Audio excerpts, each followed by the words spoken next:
Welcome to Money with Jules LM from Catalyst Plus.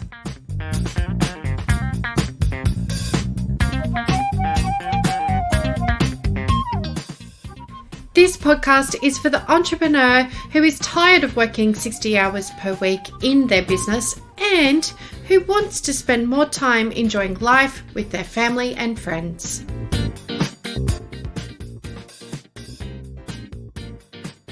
This is episode 4, the 5 tricks to saving money.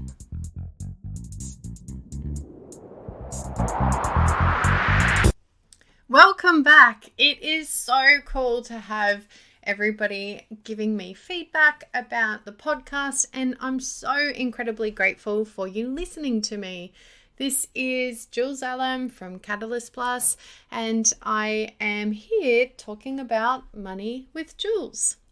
Look, this week has been such a roller coaster for me, and I am really sorry that the podcast is a couple of hours late, but we do have a new puppy in the house. His name is Frodo, and an awesome little guide dog in training. So it's been a bit of a roller coaster, but I think Frodo and I and Indy are going to be a good little family for the next 12 months. Anyway, this week is about the second step of wealth creation. Last week we talked about earning money and being really savvy about the income choices that you make. And this week is about saving money. Now, saving money is not only awesome for your financial freedom and creating the financial life that you want and the financially free and independent life, but it's also really great for the planet. Let's just think about this for just a little moment. If we saved more money than of what we earn, rather than spending on things that we're only going to use for a couple of wears or a couple of times, then we are helping the planet because we aren't consuming so much.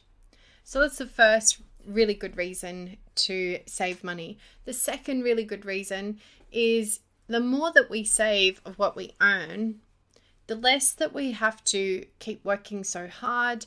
We can pay off our bills, our mortgages, or our if you've got credit card debt, you can domino the credit card debt, and then we're in a much better position to create financial freedom and to create the life that we want without having to work 60 hours a week.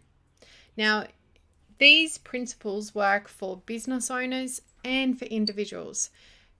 And in the Barefoot Investor, which, I'm always talking about, he is incredible at showing you how to save money on little things, right? Because the little things always count. So the first step that Scott Pape talks about in the Barefoot Investor is making sure that your financial institution is one that has no fees. So he recommends ING or UBank because for an individual, these banks don't have many fees. In fact, they're next to no fees.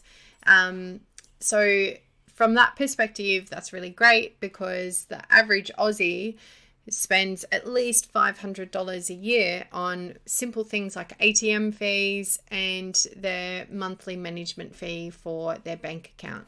So first up, choose your financial institution carefully.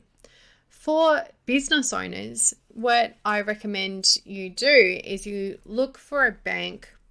Most banks will charge you a fee, but I tend to look for a bank that has a similar fee to everybody else, but who is very keen on helping you have expand your business. Now, what I mean from that is making sure that you have a system where you can invite other people in your business to help you manage your money, like your bookkeeper or your accountant. And when you give user access to your bookkeeper, you only want them to be able to read the bank statement and to upload bank file. Some banks like the CBA, ANZ, NAB, when you are using the basic business banking, they make you give absolute full access. So the bookkeeper or the accountant can actually transact on your behalf. We don't want that, right? We just want somebody to be able to prepare your supplier invoices and upload them for you, and have access to the bank statement to have a look at transactions so that they can code quicker rather than ask you so many questions. Westpac, on the other hand, has their basic business banking, allows you to invite a user for read-only access and upload file access, and you still have full control over your bank account. Now, they charge the exact same fees as the other banks. So for a business owner, we recommend business banking with Westpac for that purpose. It's to allow other people to serve you with your managing your money without the risk of them spending money without you approving it.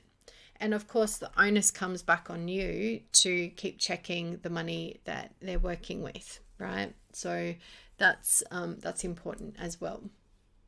Now, so that's the first step of saving money, is looking at where you're putting your money that you earn, which bank you use on a personal basis versus your business basis, and making sure that your fees are low, but the requirements that you have is as expanded as possible, right? So that's step number one. Step number two, as Barefoot talks about in his book, Scott Pape talks about, is setting up your buckets. Now, how Scott talks about it is basically all of your money comes into a bucket, but most Australians, that bucket has a big hole in it at the bottom. So the money goes in and it goes straight out, and you don't have the money to create a bit of security behind you. What Scott recommends is instead of that bucket having a hole in the bottom of it, you set up other buckets that have a solid bottom in them. The first bucket is your Mojo account, which is 3 months of your living expenses saved away in an account that you never see on a daily basis, so you're not tempted to spend it. The second one is your daily expenses, which is, the food on your table, the rent, those kinds of things, electricity. Then you have the fire extinguisher, which is for bills that are unexpected or not really certain when they're going to come in. And then you have your splurge account, which is your weekly pocket money to spend on whatever you want. And your smile account, which is saving for things that are a bit more of a long-term happiness. So maybe a new car or a holiday or things like that. Now, the thing that I have noticed as an advisor for business owners is they happily will put the Barefoot Investor in place for their individuals, like in their individual self, in their personal world. But when it comes to the business, they don't do the same thing. What I recommend we do is, for our businesses, we start operating on a mechanism where we have our buckets separated as well. So ideally, we're talking about having 6 months of savings for our operating expenses. We want our daily expenses money. We want our GST and pay-as-you-go withheld money put aside every single time money comes in. We want to be able to have money put aside for things that we want to buy for our business. And then we also want to make sure that we're paying ourselves first. Oftentimes business owners are busy just paying the bills. They don't pay themselves the wage that they want to earn, so that then triggers multiple problems on their personal savings goals as well. So what I'm recommending we do as business owners is use the mechanism of Barefoot Investor, but be really clear that some of the money that we receive is never ours from the beginning. And what I mean by that is your superannuation for your employees, your wages for the tax withheld from wages, and the GST component that you receive on your sales. Those three items, every single time you pay your employees or you receive money, needs to be separated into a separate account for GST and your ATO obligations. We also need to put aside money for our overall company tax obligation, or if you're operating as a sole trader, 20% of everything that you earn, you want to be at a very bare minimum. You want to be putting that into that ATO account as well. That is pretty much the Mojo account. It's the account, well, not Mojo. It's Mojo's the 6 months of operating expenses, but it's like your fire extinguisher. So that's the second mechanism of saving. The third mechanism of saving is being really, really critical of where you spend your money. Now, I oftentimes have a look at businesses. They come to me, and within a short period of time, I can see that they're spending money on stuff that doesn't really need to be done. So subscriptions for software that they're no longer using. They've got old, outdated telephone bills that are costing them much more money than they really need to be spending. They've got too many employees versus the income they're earning. Or they've got a really swanky rental location, but their clients don't care where they work. And it's just more like they're like somewhere that looks pretty for themselves or whatever. What you need to do when you are looking at this is having a real critical look at your profit and loss on a monthly basis and looking to see, where can I save money? Oftentimes what I do is I drill in to the last 3 months worth of expenditure, because some things are a quarterly expense, and I critically look at every expenditure item and see if there's anywhere that the business could save money. And then we go ahead and we start cancelling subscriptions, cancelling expenses that are no longer necessary. Then we look at where there's opportunities for us to actually save on costing of raw materials, for example, purchases. Is it cheaper for us to have an account, or is it actually costing us money to have an account with our suppliers? Do we get any rebates for the volume of expenditure? How can we make more money from that? Is there any opportunity for referral fees that sits well with you? Those kinds of things, or where you can earn commissions from those referrals. This is just one step that you can take in your business to look at ways that you can save money. because let's think about it. If we have money coming in, so last week we talked about earning money. If we have money coming in, we want to keep as much of that money in our own pockets wherever possible, right? So some parts of it is making sure that the expenditure items that we've got are the best way that we can do that. But ultimately, we want to make sure that if we are spending money, we're spending it consciously and we're spending it on stuff that is saving us time, saving us money in the longer term. So that's that. The fifth and ultimate way to save money in a business is to make sure that you have the right structure and that you're operating in the right structure. I've seen some businesses operate in structures that are extremely expensive for the volume of income they're earning. So I'm meaning sole traders and partnerships.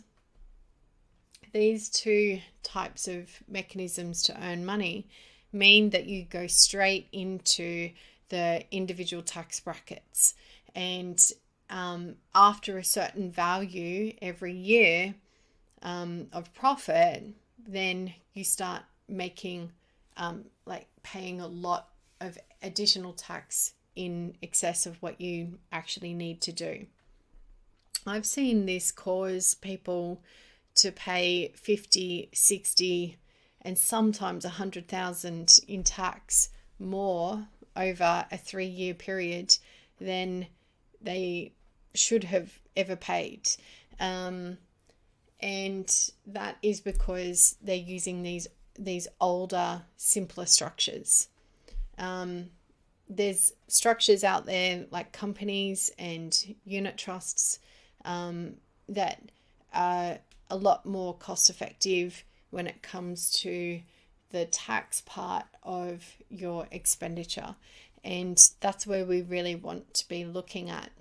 And these are areas that you really and truly need to have a really strong commercial accountant that is also a tax accountant. You want somebody that understands your business, understands your vision and where you want to take it, and make sure that you start up smart right from the very beginning. What you need to be asking your accountants are, hey, this is the business that I'm looking to create. What's the best vehicle for me to do that for?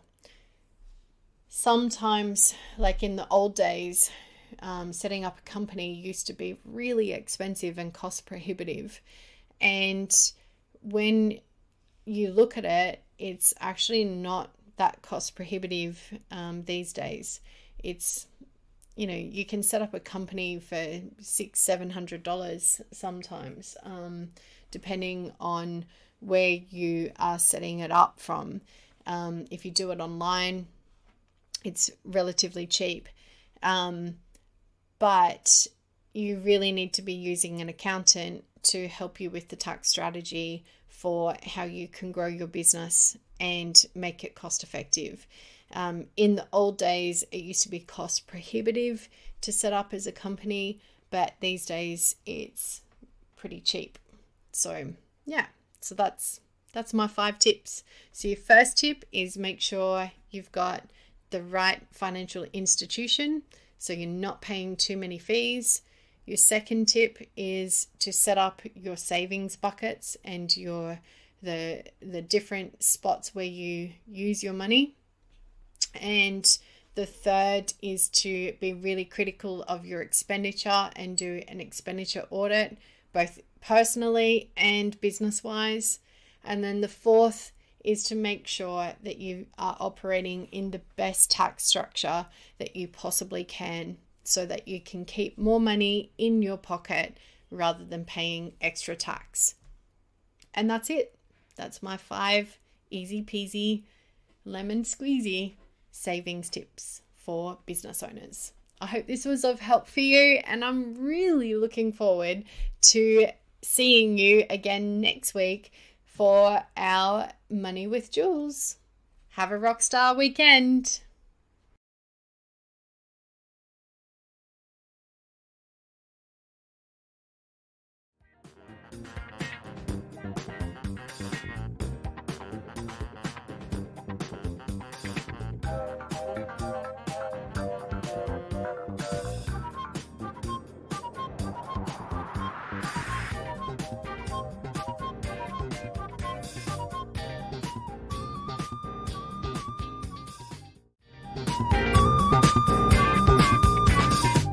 If this podcast was of use to you, come on over to moneywithjules.com.au and leave a review on Apple iTunes.